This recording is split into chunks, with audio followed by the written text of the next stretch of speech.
Hi, this is Doug Dubach. Welcome to the Motocross Vault.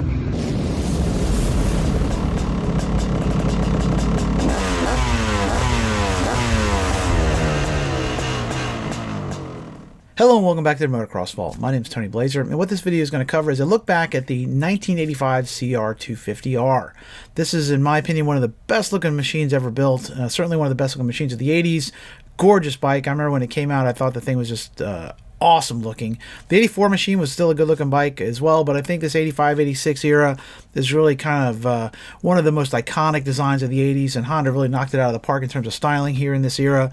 The bike on the track here in 85 had maybe a little less spectacular showing than it did in the aesthetics department. The motor was not particularly fast.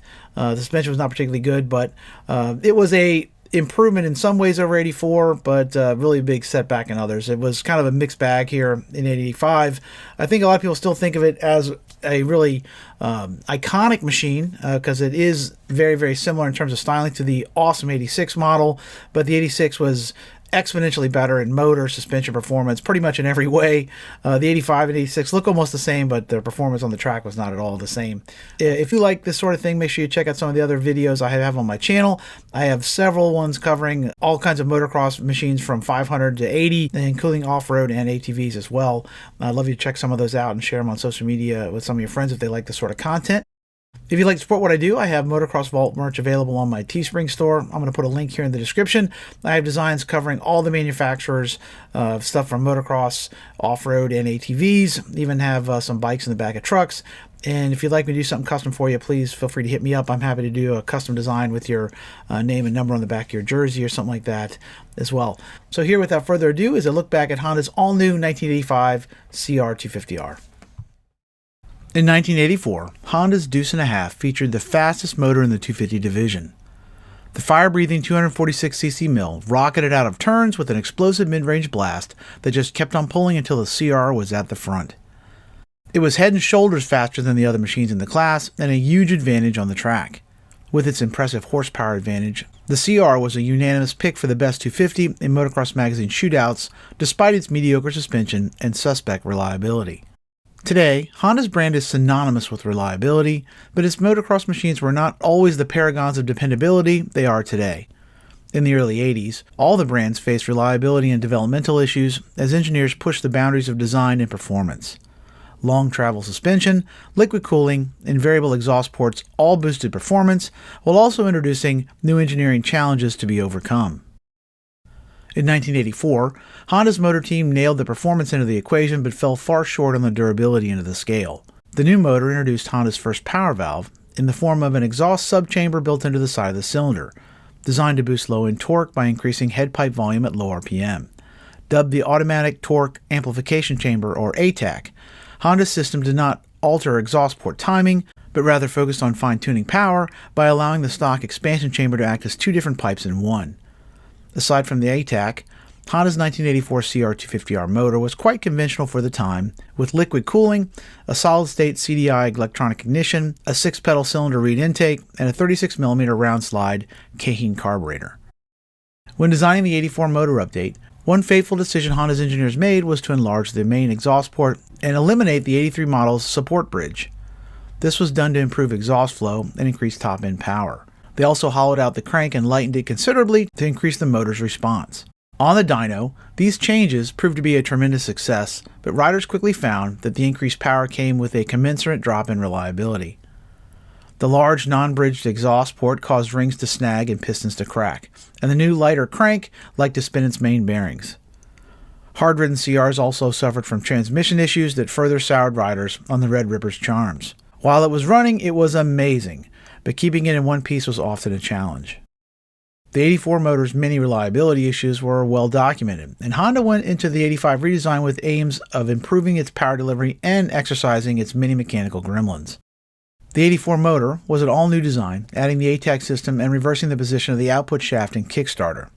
This change allowed Honda to reduce the size of the rear hub and pleased many riders uncomfortable with the CR's European-inspired left-side kickstarter. For 1985, Honda retained the right side kickstarter and left side output, but redesigned virtually everything else about the motor. First up was an all-new cylinder that repositioned the ATAC exhaust resonance chamber from inside the cylinder to an external position below the exhaust manifold. In 1984, the 250 system was much more complicated to service than the ATAC used on the 125. So in 1985, Honda moved the 250 to the 125's design. The basic function of the ATAC was unchanged, but the new design moved the most maintenance-intensive parts of the exhaust valve mechanism and resonance chamber to the exhaust manifold, where they could be easily removed for servicing. In addition to the redesigned ATAC, the 85 cylinder featured all-new porting and a return of the exhaust bridge that had been sorely missed in the 84 design. The bore stroke and compression ratio remained unchanged from 84, with the new motor clocking in at 246 cc's of displacement. A new crank for 85 added revised main bearings, with steel retainers in place of the problematic plastic retainers used in 1984. New cases for 1985 also offered reinforcements at the cylinder case junction to reduce any chance of leaks. In a nod to further improving reliability, the coolant passages inside the cylinder and head were enlarged and reshaped to improve flow. Both radiators were also increased in length by 0.7 inches. All new angled louvers improved airflow to the radiators and protected them from roost, while an increase in the wall thickness of the radiator's outer shell reduced the chances of damage in a crash.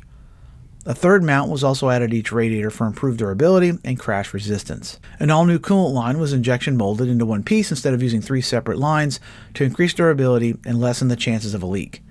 The seal for the water pump was also upgraded with Teflon to improve sealing and reliability. The new motor continued to draw fuel from a 6-pedal reed valve mounted to the rear of the cylinder. Feeding fuel and air to the intake was an all-new 36mm Kaheen flat slide PJ carburetor that was lighter than the old round slide mixer that it replaced. The new carb featured an easy-to-adjust external idle circuit built into the choke and offered improved fuel metering and atomization for increased throttle response over the previous design. A new electronic ignition was paired with the revised top end, and a redesigned pipe was added to interface with the redesigned ATAC and boost low-end performance. An all-new air box offered deeper breathing through an enlarged inlet, and a new air filter featured denser foam and an updated sealing surface to reduce the chance of any filter-related failures. In the bottom end, Honda revised the shift forks and engagement dogs of the 5-speed transmission for increased durability and improved shifting feel. The new parts offered an updated heat treatment, and the spindle was hardened to allow for easier sliding of the internal components. The ratios of all 5 gears and the 14:51 final drive ratio remained unchanged from 1984. In 1984, the CR250R had been a turn-shredding fool that craved the inside line but shook its head like a soggy dog when coming down from speed. Riders loved its sharp turning, but many pilots found its aversion to bumpy, high-speed straights more than a bit disconcerting. For 1985, Honda's engineers spec'd an all-new chassis that they hoped would tone down the CR's violent fits of schizophrenia without neutering its remarkable turning. This was no small order, but the CR's developers felt they could find the perfect balance of handling traits by strengthening the bike's frame, rejiggering its weight balance, altering its geometry, updating its suspension, and fine-tuning its riding position. The new frame remained crafted out of tough chromoly steel in a semi-double cradle configuration that pushed the steering head forward by 10mm and repositioned it 5mm lower. The wheelbase was also altered to be 0.2 inches longer. The rake was increased slightly, and the chassis was strengthened in critical areas to reduce flex. The swing arm pivot was repositioned 0.4 inches forward, and the front down tube was changed from round to square tubing to increase strength. The lower frame cross pipes were modified to provide additional resistance to torsional flex, and the foot peg brackets and head stay were changed to forged steel construction for additional strength. The new chassis retained the trick-removable subframe the CR had been using since 1983, and this work-style feature greatly simplified servicing the machine. The new chassis featured a total revamping of the CR's proven ProLink single-shock suspension system. An all-new linkage moved to a flatter progression curve and featured upgraded bearings throughout. All the main linkage pivots were changed from bushings to needle roller bearings to provide a smoother and more precise action. The hem-type mounting points for the shock were also upgraded to reduce play and eliminate that annoying clunk riders felt when loading or unloading the suspension. An all-new extruded aluminum box section swing arm featured a tapered design for the best combination of weight savings and strength. Paired with the redesigned ProLink linkage was an all-new shower remote reservoir shock. The new damper featured a longer shaft travel, all-new valving, increased oil capacity, a 4mm larger internal piston, and an automatic temperature control valve to fight fading. The new shock added 0.6 inches of additional travel for a total of 12.6 inches of movement, with 18 available settings for compression and 21 available adjustments for rebound control. Up front, the CR250R continued to employ a set of 43mm conventional Showa damper rod forks.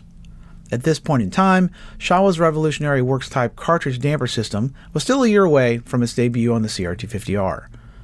Without the fancy wave washers, the CR had to make do with relatively minor upgrades in 1985. Visually, they did look quite different due to the switch from black to blue for the fork boots.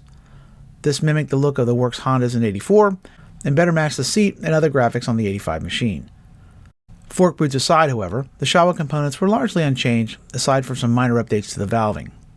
Fork travel remained at 12 inches, with 12 external adjustments available for compression damping and a Schrader valve on each fork cap to adjust air pressure.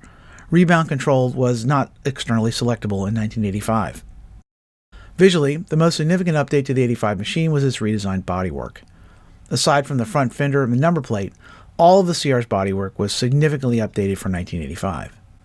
The all-new tank was sleeker, slimmer, and slightly smaller, with a reduction in capacity from 2.1 gallons to 1.9 gallons. The new tank was narrow at the seat tank juncture and flared out less at the top, allowing easier rider movement to weight the front of the machine in turns. The redesigned shrouds were attractive, slightly larger, and featured enlarged vents to aid cooling. The new seat was shorter, with a revamped shape designed to interface with a smaller tank. Updated side plates offered a bit more room for numbers, and an all-new rear fender was wider and a bit less tall for additional roost protection and improved aesthetics.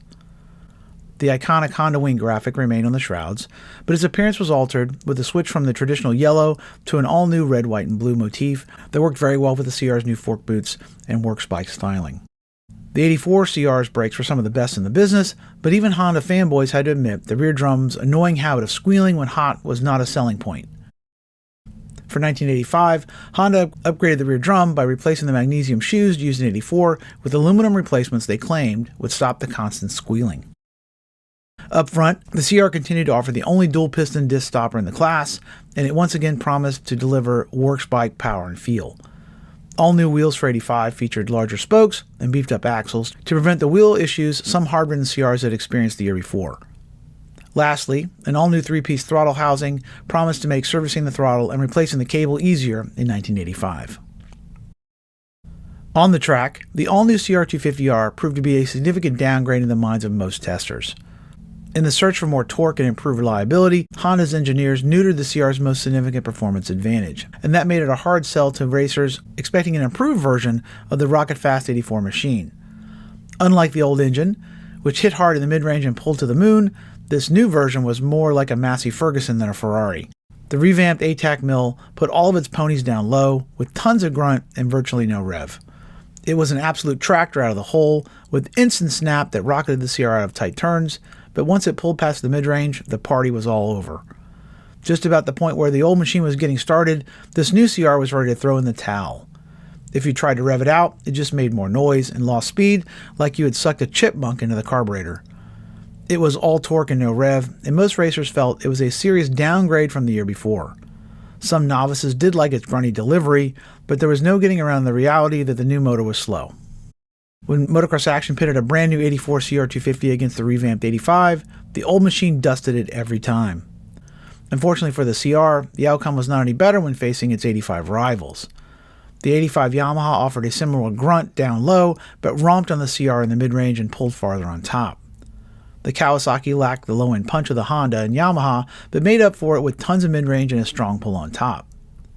Even the Suzuki, with the least exciting power band of the bunch, was more than a match for the CR. For play riding and novice-level racing, it was a good motor, but anyone looking to make it big on the track was likely to want a few motor upgrades. On the handling front, the CR remained the shredder of the 250 division. The new chassis carved up turns with excellent front-wheel traction and a superb steering response. The Honda loved to dive to the inside and seemed to be an extension of the rider's thoughts when it was time to change direction. The new tank and seat made it even easier to move forward in the turns, and virtually everyone found the CR comfortable and easy to move around on. The bike felt light and nimble on the track and easy to throw around in the air. On a tight track, the CR was king, but opened things up and the king turned into a pauper. At speed, the Honda was like a cat on a hot tin roof, dancing, hopping, and weaving. Despite several chassis changes aimed at toning it down, the 84 model's epic head shake remained, and the bike could be a real handful if the track was fast and rough. Once the bars started dancing, the rider was largely along for the ride. Gripping the tank with your knees and holding on for dear life were the only real options. If you were tired and pumped up, this death wobble could result in quite a few brown trouser moments as the CR tried to eject its pilot like a honky-tonk mechanical bull. This handling compromise was perfect for Supercross, where the CR's aggressive turning and gonzo low-end torque allowed riders to shred the track and conquer tricky doubles out of turns. Outdoors, however, its short power band and wayward high-speed manners were far more of a tough sell. Longtime Honda pilots became accustomed to its often schizoid behavior, but riders jumping on the CR from other brands were frequently left wide-eyed and trembling as they exited the track. On the suspension front, the CR was the same mid-pack performer it had been the year before. The largely unchanged 43mm Showa conventional forks continued to deliver a decent ride with a touch of harshness in the mid-stroke. The initial travel was quite soft, and many riders did not care for the sudden ramp-up in resistance its valving provided. The stock springs could be ridden by most average pilots, but fast guys needed stiffer coils. Serious sky shots bottomed them out harshly, and even less aerial-prone pilots felt they worked better with some more oil in each leg and an upgrade to the springs. For pros and Guy Cooper wannabes, the hot setup in 85 was a set of stiffer springs from ATK or White Brothers and a Simmons anti-calf kit to smooth out the damping. In the rear, the new Pro Link turned out to be severely disappointing. Fighting fade had been a major focus of the 85 upgrades, but the new shock continued to lose most of its damping control when hot. When fresh, it was prone to kicking in the rough, and that unruly behavior only got worse as the shock heated up. It hated square-edge bumps and smacked the rider in the rear out of choppy turns. The action was so poor at times that it forced the rider to back off the throttle to keep the rear of the machine under control. It slammed to the stops on big hits and wallowed in the whoops. This pogo-like performance only exacerbated the Honda chassis' high-speed unpredictability and certainly contributed to its white-knuckle-inducing fits of the shakes. Unfortunately, unlike the forks, a simple spring swap and some oil filling were not enough to get the CR's cantankerous shock up to snuff. Getting the shock revalved helped sort its damping, but it did very little for its fading problem. The shock shaft was also not hard-coated and prone to excessive wear. For serious racers, the best fix was to replace the Showa damper with an aftermarket unit. An Olin shock could set you back $419 in 1985, which is the equivalent of about $1,200 today, but for serious racers, it was a worthwhile investment. Honda's success rate for the new CR turned out to be a bit of a mixed bag in the minds of most consumers and magazine editors at the time. First up on the home run list were the CR's new bodywork and exceptional build quality. The new layout was unanimously praised for its looks and feel, and the quality of materials was evident in everything you touched, twisted, or looked at. Riders loved the comfy saddle, excellent grips, well-shaped levers, silky throttle, and durable graphics. The front brake was the best in the business, and the CR was well thought out and easy to work on. The new ATAC was much easier to service, and the removable rear subframe made swapping out the grim shock much less of a chore. The new flat slide carburetor delivered snappy performance and made adjusting the idle a snap. The CR felt tight when new and stayed looking and feeling that way much longer than its competition. Reliability was a serious black eye in 84, but the updated CR turned that weakness into a strength in 1985. The new motor was far slower, but it also proved exponentially more reliable. The revamped engine no longer cracked pistons and spun crank bearings, and the transmission held together when ridden aggressively. Piston and ring wear were much better, and the top end no longer tried to eject itself out the exhaust port once a month. As long as you kept the ATAC clean, ran good oil, checked the top end regularly, and cleaned the air filter, the CR was as reliable as any high-performance two-stroke could be expected to be. On the grounded out to first base list for 85 were the CR's butter-soft stock chain and sprockets, quick-wearing rear brake shoes, complete lack of revs, fade-o-matic rear shock, and utter aversion to high speeds. Many riders still love the CR for its looks, feel, and potential, but its lack of horsepower and grim rear shock were hard to ignore. In the end, the 1985 CR250R turned out to be a beautiful but flawed racer. Modified 85 CRs were some of the fastest bikes on the track, but in stock condition they fell short of the mark for serious racers. With a few upgrades, the 85 CR could be a world beater, but in stock condition it was an unfinished product. With its razor-sharp manners, light feel, and torquey motor, the stock Honda could be a lot of fun, but if going fast on a track was your number one priority, the machine needed a bit more polish and performance to make it to the front. So there you have it. That's a look back at the all-new 1985 Honda CR250R, a machine that certainly knocked it out of the park in terms of aesthetics, but had a little bit of a hill to climb in terms of performance, at least in stock condition. I actually rode an 85 CR250R. The guy had put a Pro Circuit, do the motor on it, and holy moly, it was fast. It was a rocket ship. So I do know, even Motocross Action, they had one of theirs done by Pro Circuit, and it was super fast. So the bike had a lot of potential. In stock condition, though, it was pretty mellow and torquey and really just didn't have quite the performance to run up front. I had an 85 YZ250 I owned back in the day, and it was way faster than this machine. It was an absolute rocket. Now, it also had issues with handling, and suspension was terrible, but the motor was amazing. If you could have put that motor in this chassis, it would have been an awesome machine. But the 85, I think it was really a novice bike, and without some serious motor work and maybe some suspension fine-tuning, it was a step behind some of the better machines in the class. I mean, in fairness, in 85, none of the bikes were phenomenal. A lot of people thought the Suzuki was best, even though the engine was pretty mellow and uninspired. It really was a matter of who had the least problems, not any situation like in 86 where Honda was so much ahead of everybody else. Their bike was head and shoulders better. There really wasn't that case here in 85. It was more like who made the fewest mistakes. So I don't think you probably went wrong with any of these machines, because you would have had to do a little something to make them work best on the track. But at least if you had the Honda, you had the best looking bike, in my opinion. So you like this sort of thing, make sure you check out some of the other videos I've done. If you can share this on social media with your friends, I would really appreciate it as well. So until we meet again, this is Tony Blazier for the Motocross Vault. Keep the rubber side down. Peace.